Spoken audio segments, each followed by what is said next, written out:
जिन शासन की प्रमुख नींव या शिखर जो भी कहो, ये सब वैराग्य से प्रेरित है। वैराग्य यानी संयम, और संयम यानी साधु जीवन। आज हम ऐसे ही वैराग्य से प्रेरित साधु जीवन की महत्ता को देखेंगे।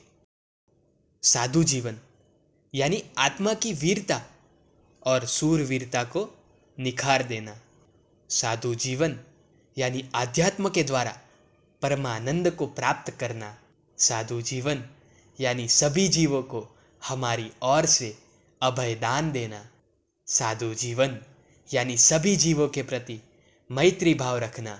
साधु जीवन यानी विश्व का 8वां अजूबा, जो सत्ता, संपत्ति और भौतिक संसाधनों से पर होके भी अलौकिक आनंद का एहसास करते हैं। आप विश्व में कोई भी धर्म या संप्रदाय को देख ले, आपको कहीं भी जैन धर्म जैसी व्यवस्था, नियमबद्धता, आचार पालन, शुद्ध क्रिया और निर्दोष साधु जीवन नहीं देखने को मिलेगा। इसीलिए जैन धर्म में साधु जीवन को आत्मसिद्धि और आत्मशुद्धि का एक लौता मार्ग बताया गया है। तभी तो शास्त्रों में भी साधु जीवन की महत्ता बताते हुए कहा गया है, चक्रवर्ती जैसे वैभवयुक्त जीवन के स्वामी और साधु जीवन की तुलना करे तो चक्रवर्ती मनुष्य भी, जो समस्त विश्व के सुख को छोड़कर इस साधु जीवन को अपनाते हैं, वह साधु जीवन अक्षय ऐसे मोक्ष सुख का कारण है। प्रसमृति ग्रंथ के 128वें श्लोक में भी कहा गया है, नैवास्ति राजराजस्य तत्सुखम नैव देवराजस्य यत् सुखैव साधोर्लोक व्यापार रहितस्य। अर्थात चक्रवर्ती और राजाओं के पास भी जो सुख नहीं है, जो सुख इंद्र के पास भी नहीं है, वो सुख संसार प्रवृत्ति से रहित एक साधु के पास होता है। स्वयं देव भी जिस जीवन की झंखना करते हैं, वो है साधु जीवन। ऐसे अनंत सुख के प्रदाता साधु जीवन का पालन करते हुए साधु 5 महाव्रत, 5 समिति, 3 गुप्ती और 10 प्रकार के यति धर्म का पालन करते हैं, भिक्षाचारी का सेवन करते हैं, 22 परिसहों को जीतने के लिए अपनी प्रतिकूल परिस्थिति में भी स्वाध्याय आदि में मस्त रहते हैं।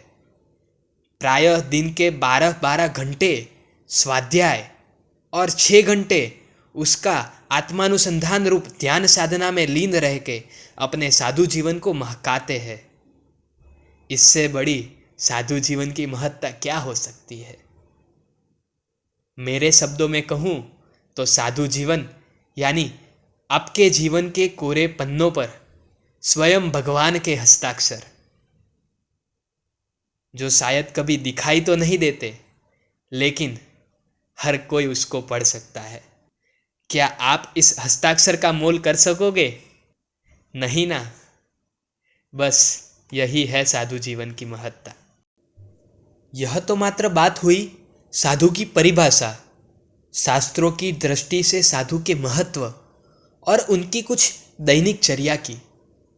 लेकिन इस विज्ञान और टेक्नोलॉजी के मॉडर्न और अत्याधुनिक युग में कई लोगों के मन में यह प्रश्न होगा कि साधु बनने से अच्छा तो संसार में रहकर समाज और विश्व की सेवा क्यों ना करें। लेकिन क्या इस अत्याधुनिक विश्व और समाज के प्रति एक साधु का कोई योगदान ही नहीं है?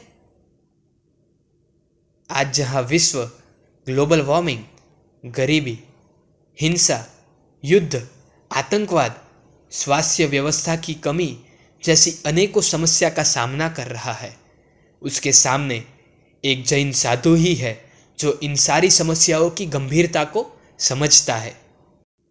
आज जहां पूरे विश्व में रेप्स और वायोलेशन के केसेस दिन प्रतिदिन बढ़ते ही जा रहे हैं, उसके सामने एक जैन साधु ही है जो दीक्षा के बाद आजीवन ब्रह्मचर्य का पालन करता है, कोई भी विजातीय का स्पर्श तक नहीं करता है। इतना ही नहीं, वह एक जैन साधु ही है जो प्रवचन की पाठ पर बैठकर सैकड़ों लोगों को स्त्री के प्रति सम्मान का पाठ पढ़ाता है। पर स्त्री ही नहीं, अपनी पत्नी से भी मर्यादापूर्ण व्यवहार का पालन करना सिखाते हैं। हमारी गवर्नमेंट जब स्कूल में 7वीं 8वीं कक्षा में यूरोपियन कंट्रीज़ की तरह एडल्ट एजुकेशन को शामिल करने का सोच रही थी, जी हाँ, कई लोगों को तो शायद यह बात मालूम तक नहीं होगी, तब इस बात की गंभीरता को समझ के कठिन परिश्रम से गवर्नमेंट के इस प्रपोजल को कैंसिल करवाने वाले भी एक जैन साधु ही थे। एक सर्वे के हिसाब से मात्र अमेरिका में हो रहे टोटल पॉपुलेशन का 27% से भी ज़्यादा हिस्सा मात्र वाहनों से हो रहे प्रदूषण का है, जिसके सामने एक जैन साधु जो दीक्षा के बाद आजीवन वाहन का त्याग करते हैं, जहाँ भी जाते हैं नंगे पांव चलकर एरिया समिति का पालन करते हुए विहार कर कर जाते हैं।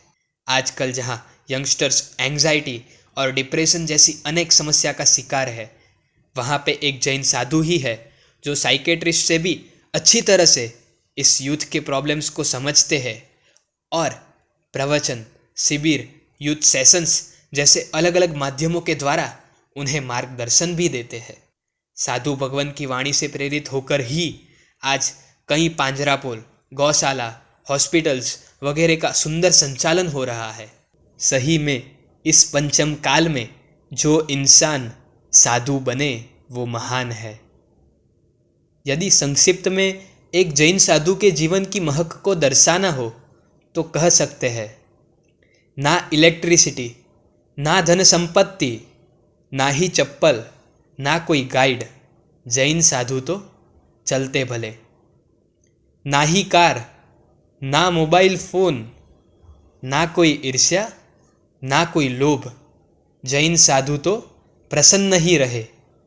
ना आधार कार्ड, ना घर बार, ना कोई इनकम, ना कोई टैक्स, जैन साधु तो निर्भय खड़े। ना रात्रि भोजन, ना कंदमूल, ना होटल, ना रेस्टोरेंट, जैन साधु तो भिक्षा ही ग्रहे। ना कोई फैमिली, ना कोई एनिमी, ना कोई फ्रेंड, बस प्रभु ही मेरा प्रेम, जैन साधु को वंदन करे। ऐसे जैन साधुओं के चरणों में कोटिशः वंदन। जिनाज्ञा विरुद्ध कुछ भी कहा हो तो मिच्छामि दुक्कडम।